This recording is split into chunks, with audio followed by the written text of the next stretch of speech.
الحضور الكريم، ننتقل إلى الجلسة الختامية بعنوان بيئة العمل المستقبلية، العمل مع الذكاء الاصطناعي، يقدمها فيشن لاكياني، مؤسس مايند فالي.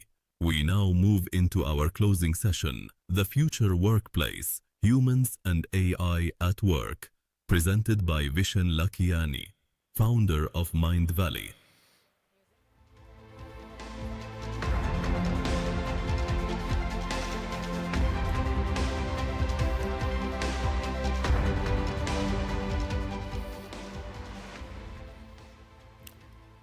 Thank you, everyone. It's an honor to be here again. Thank you for inviting me back. It means I did not mess up my speech last year. So last year I opened this event. This year I'm honored to be asked to close it. And I'm going to talk about AI and work. What is happening as AI is doubling in power every 3.3 months. What does that mean for the way we operate as societies, as governments, as workplaces? And I just want to share some personal stories of what I'm experiencing and encountering, and maybe a few lessons that might be applicable to other organizations. But first, one statistic that I want everyone to remember. The cost-power ratio of AI, which means the cost of AI relative to what it can do, is doubling every 3.3 months. This means in 1 year, AI becomes 16 times more powerful. In 2 years, 256 times more powerful. So if you're impressed with ChatGPT now, 1 year from now, it's going to be 16 times better. 2 years, 256 times better. But the doubling continues because of tools like quantum computing, which is 5 years away. And this means by 2031, 5 years from now, with this doubling, AI is going to be 1 million times more powerful. 1 million times more powerful.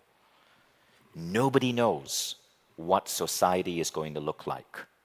We can only operate now incrementally, like 3 months at a time. So I want to show you something really interesting. This is the current state of affairs of AI based on a report by McKinsey. Okay, so McKinsey published this report in November. So this was 3 months ago. 88% of organizations use AI, 62% are experimenting with agents, 64%. And McKinsey roughly estimated that 55% of all work can be replaced by AI. 55%. Now 3 months have elapsed. AI just got 3.3 times more powerful. With my own experience, looking at what I'm seeing, I believe that McKinsey was underreporting. Today, 80% of all human work can be replaced by AI in 1 month if you bring in a trained AI engineer. Now let this sink for a moment. 80% of all work. Now it's not going to happen immediately because very few leaders have started even understanding what is possible. But if you really go deep, it is shocking what one can do. So what happened in the last 3 months? Well, in late November, Anthropic released a new version of Claude AI, Claude Opus 4.5. And at first it was just another model. And GPT was 5.0, then 5.2, great. Better writing, more fun conversations. But there was something unique about Claude Opus. It could code. It could build applications. Prior to that, 2 years ago, we were using AI for copywriting, for marketing. Now everyone can be a marketer. Everyone can create LinkedIn posts. Everyone can create newsletters in any language. That was great. We had that ability 2 years ago. And many copywriters, marketers, lost their jobs. As of 1 month ago, AI is now doing that to programmers. It means anybody can now build apps and build software. And this is the shift that people haven't really realized yet. So what I decided to do when this happened was I hired a chief technology officer to come and live with me for 2 days. He stayed in my apartment in London. I fed him, I made him breakfast, we drank a lot of coffee. We stayed up till late at night coding and working, and he was teaching me how to code with AI. I have not coded in 20 years. I'm 50 years old. I shouldn't be able to do these things. But after 2 days, my mind was blown. I realized the entire way I was running my company was going to be obsolete. So over Christmas, I gave all my employees 2 weeks off. They had time to be with their families. And what I did was I spent my free time when I was not playing presents with my kids, with Christmas music playing in the background, I started coding and building applications that I wish existed in the world. And it was insane. In 2 weeks, I was able to build 4 apps, 5 software tools, and I was actually able to eliminate the work of 100 of my employees. Now, these employees are not going anywhere because I'm building new applications. I'm starting 4 new companies, and I'm moving employees. But I was shocked at what was possible. And now I'm telling this to all of my friends who are business leaders and to you as well. The world changed in December, and most people have barely noticed. Every single one of you are soon going to be able to build an app, launch it even on the App Store. And if you can build an app, you can build a software platform for your company, for your business. Anything, any type of work that you want to get done will soon be instantaneously possible. And this is going to provide some interesting challenges, but also really beautiful opportunities. So, AI will not replace humans. Humans will, with AI, will replace humans. But what the headlines often miss is this. If you actually survey business leaders, only 32% actually expect workforce decrease. I don't think all jobs are going to disappear.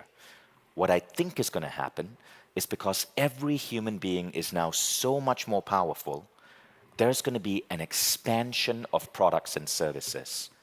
Marketing has become a commodity. Software is about to become a commodity. There will be 1,000 apps that will help you order food. There will be 1,000 tools to help train you to become a better parent. We will be able to choose from a multitude of different products and services. Don't like a particular software? You just rebuild it. We had a customer support software we were using to manage 300,000 customers. We didn't quite like the features. With this new tool, Opus, I just had my team rebuild it in 2 days.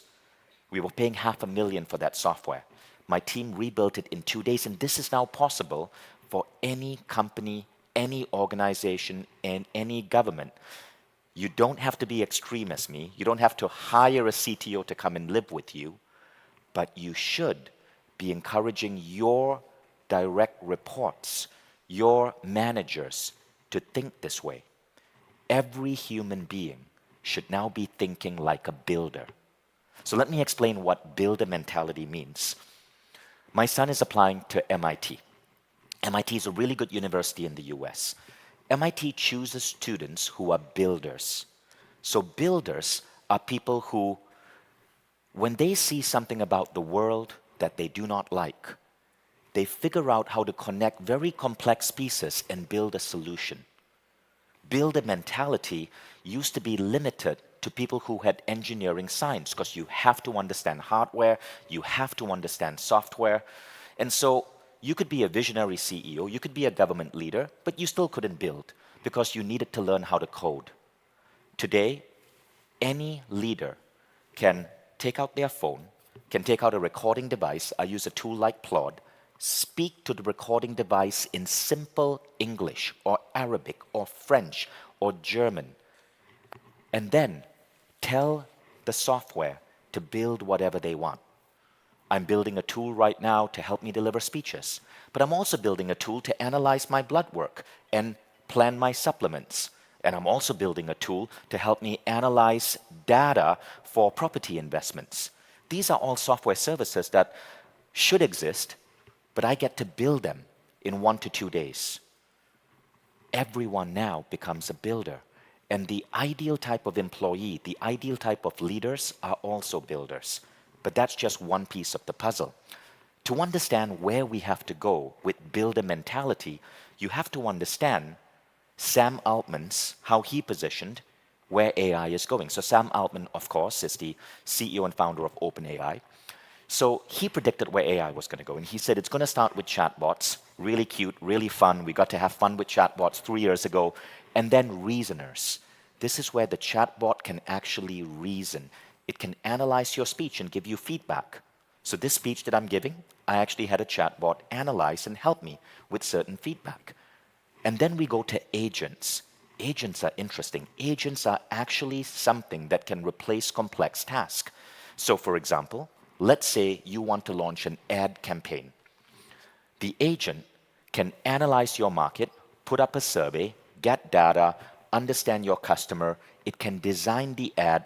One agent can talk to a different agent, like a video agent.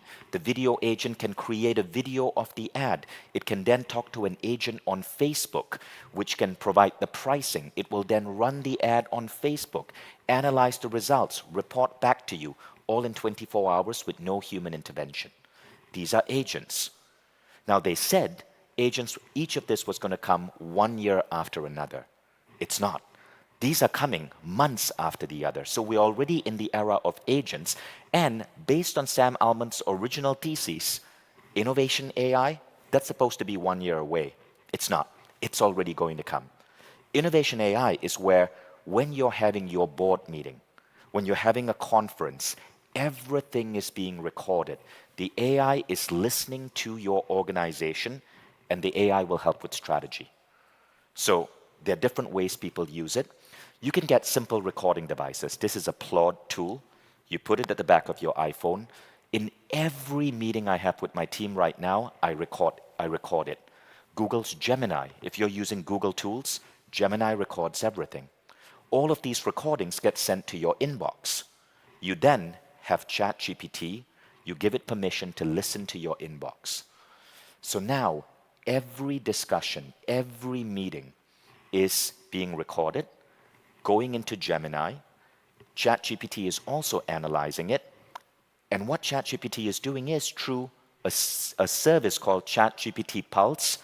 When you wake up in the morning, ChatGPT predicts what you should be thinking about and will give you an answer. So when I wake up this morning and I open up ChatGPT, I'm actually going to show you an example. ChatGPT has already listened to 200 plus conversations in my company. All of the meetings happening in my company, it's listening. And ChatGPT Pulse today is telling me, has presented an article for me. And the article is basically how to boost public speaking. Because it knows I'm going to be giving a talk. And then there's another article, enhancing learning with AI. There's another article, high energy breakfast ideas, because I was probably complaining to someone that I was tired and groggy. All of you have access to this right now. Every single meeting, every single discussion, if you allow it, should be recorded, fed into Google, giving access to ChatGPT, so ChatGPT Pulse can therefore help you strategize. You can now, the more you give AI, the smarter it gets. You can then ask ChatGPT to plan your entire year, because we're going to get to innovation. And as we get to advanced innovation, the AI will be able to help you with strategy. But that's not where we are stopping. Because of what has now happened to coding, we are now officially stepping into the era of one-person companies. One-person companies. And what this means is that anyone with a builder mentality can now create a company that runs completely on autopilot. The tools are still a little bit complex to use. So you got to get some training. But someone is going to build a layer on top of these tools to make it easy. And it means that when I think about companies right now, $100 million in revenue companies that I want to build, you only need 5 people. My current company employed 237. If I build it right, only need 5 people. This is where we are going. So you will see that entrepreneurs who are builders are going to build a company, 5 people, move on, build another company, 5 people, move on, build another company, 5 people. We are entering that era in the next couple of months. So what do AI builder mentality people do different? Well, the first thing that's really shocking is despite all of the hype on AI, only 6% of leaders, according to McKinsey, are actually using AI right. So what are they doing? What are some practical steps that you can do to be in the 6%? The first is you are 3 times more likely to use AI for enterprise-wide change. The example I gave you of using AI for strategy, that's a classic example. Involve AI in everything. Number 2, you redesign workflows. You don't just slap on AI, you think about how to make the workflow so much more effective with AI. So, for example, I have an education app, and we have hundreds of programs on our app, and customers sometimes ask questions. The basic way of doing it is to build an AI that can read our FAQs and answer questions. That's okay, that's nice, that's cute. But a more advanced way is, what if the customer asks us a question that is not in our FAQ? Can the AI go and alert the author? Because we work with 100 authors. Ask the author what they think, interview the author, and then adapt its own intelligence. That is going from just slapping on AI to actually thinking, how can AI create something completely new? And the final part is leaders model it, record, put transcripts into AI, have AI analyze your meetings and provide meeting notes, because it's not just a meeting note. If you're putting all of your content into one AI, and this can be a private AI or LLM, you're actually creating a brain that can run your company. Remember the movie Iron Man? Tony Stark, he talks to an AI called Jarvis. It runs his entire business. In all of the Iron Man movies, you see Tony Stark has very few employees, but there's this AI called Jarvis running his entire operation. Every single business can now build their own Jarvis, and you don't need any technical skills. You just need a habit change. Record everything, feed it into an AI, talk to the AI often. The more you talk, the more it learns, the more it can input back to you. And you will find that the AI, because it's getting smarter and smarter and smarter, will soon be able to help you make business strategic decisions. So AI is climbing up the ladder, but I do believe it's going to hit a ceiling, and it won't be able to cross this ceiling. And the ceiling is transformation. So let's look at, for example, the hotel industry. You can use AI to innovate on the product, the service, even the experience. You can, for example, send a survey to your guest and find out what health issues they are having, what they are feeling in their life, and when they show up to the building, you can serve them the exact meal that they need. Maybe they want vegan food, maybe they're allergic to something, and that's great. That's an experience transformation with AI. But you want to go beyond that? Go from experience to human transformation. Have a health advisor show up to the guest and say, Mr. Sam, I see that your cortisol level is high. I can arrange a special meditation experience for you or sound healing to help your body relax. Here's a massage menu. We have these well-trained masseuses who can help deliver this specific technique to help you with the back pain you're reporting. That is transformation. It's humans helping humans become better humans. Let AI do everything else, but humans helping humans become better humans, that is the domain that we get to master. So what if we applied this across government? Increasing unity, increasing compassion, increasing the rate of growing of our children.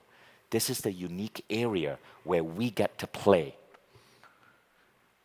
Intelligence can be replaced by AI. Consciousness cannot. Don't just bring in AI to run your company. That's going to be inevitable, whether you want it or not. When AI is 1,000,000 times more powerful, it's going to be running all of your companies, all of the government services. But what can we do? These are 5 things that we can do to invest in consciousness. Because remember, AI can replace intelligence, it cannot replace consciousness. So how do we amplify consciousness? If there are 5 skills that we want people to learn, that I believe it's this. The first is emotional resonance. Emotional resonance is when you're sitting with someone else and you understand that they're having a stressful day. You understand what is the dialogue at the back of their head. And you can look them in the eye and ask them how they are feeling. You can touch their shoulder and check in with them. That is a very human skill, and it is a transformative skill. Do you know if you're a leader and you're stressed out, cortisol seeps through your body and you increase the stress of everyone in your team? But if you as a leader can learn to regulate your emotion, you actually regulate the emotion of everyone in the room with you. Emotional resonance. Number 2, moral imagination. 2 days ago at the 1 Billion Follower Summit, I had the honor of being able to moderate a panel with Her Excellency Rima Al-Hashimi. And I asked her, how does the Emirates know where to deploy international aid? How do you know if, say, Gaza should get that aid? How do you know if something is political versus non-political? And she goes, it's very simple. Where are human beings suffering? That's moral imagination. Understanding what steps to take based on firm understanding of morality and clarity. AI cannot give you that. We need human beings with open hearts. The third, creative intuition. I believe that there are ideas that AI will never think of because these ideas are between us and God.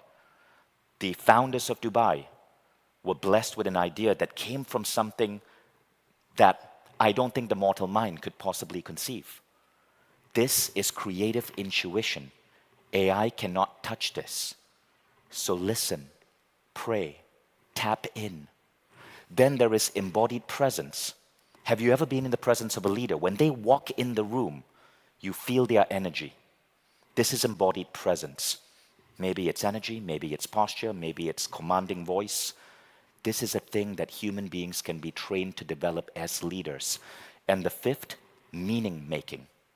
Meaning making means taking data and turning it into mission so that your people are serving something greater than themselves and feel honored for that opportunity to serve. Apply AI.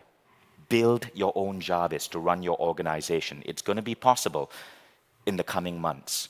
AI is going to be 1,000,000 times more possible, 1,000,000 times better by 2031. Work will most likely be, most boring work will be done by AI. But the most important thing is, the future of work is future humans. And future humans have to curate and cultivate these 5 qualities. For so long, these qualities were buried in us because we were so busy with the hustle. But if we can train our people, train our leaders, train our societies with these 5 qualities, I believe we're going to step into the AI age with peace, harmony, unity, compassion, and grace. Thank you.